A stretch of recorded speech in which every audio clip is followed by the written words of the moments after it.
నీ మీద గంటల కమానము మేము టైం వెచ్చించి ఈ మంగ్లీ ఉన్నది అని చెప్పేసి మేము వీడియోలు చేస్తాం. అమ్మ దయచేసి చెప్తా ఉన్నా, నేను చాలా వీడియోలలో చెప్పిన పాపూడు అరగదు, పాపపు కూడు రక్తపు కూడుతో సమానం.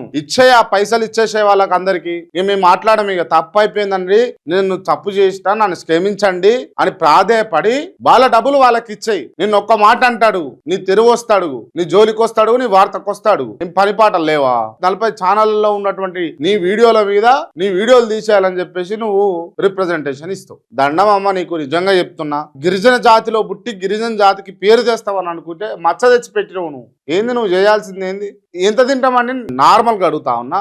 ఈ 1000 కోట్లు 100 కోట్లు సంపాదించడానికి అడుగుతున్నాం. ఇప్పుడు సాధారణమైనటువంటి జీవనం గడిపేటటువంటి పేదలు నిరుపేదలు అయితేనేమో ఆడు మిర్చిలు దొరికితే మిర్చిలు తింటాడు, బజ్జీలు దొరికితే బజ్జీలు తింటాడు, పునుగులు దొరికితే పునుగులు తింటాడు, చుడువా దొరికితే చుడువా తింటాడు, ఇడ్లీలు దొరికితే ఇడ్లీలు తింటాడు, దోశలు దొరికితే దోశలు తింటారు. ఈ డబ్బులను సంపాదించిన వాళ్ళు ఇట్లా తినగలుగుతారా? వాస్తవంగా మాట్లాడదాం, తినరు. పర్టికులర్ డైట్ ఉంటుంది. పొద్దుగాల లేవని ఇంత క్యారెట్ ఇంకోటి తీసుకోవాలి, డ్రై ఫ్రూట్స్ ఎగ్స్ తీసుకోవాలి. దాని మధ్యలో మిడ్ మీల్ అంటారు. దాని తర్వాత మంచి మీల్ చిన్న 100 grams. దాని తర్వాత రాత్రి అసలు రైసే ఉండదు, ఏముండదు, 6 గంటలతో పంత తొడిపించుకోవాలి అని ఈ రకంగా ఉంటది పైసలు ఉన్న వాళ్ళ దగ్గర. ఇక నువ్వు ఎందుకు సంపాదించి ఎందుకు డబ్బులన్నీ ఏం చేసుకుంటావు? అందరిని బొంద పెడితే ఫీట్లు ఉంటే సరిపోతుంది అందరికి, ఎవరికైనా చచ్చిపోయినాక.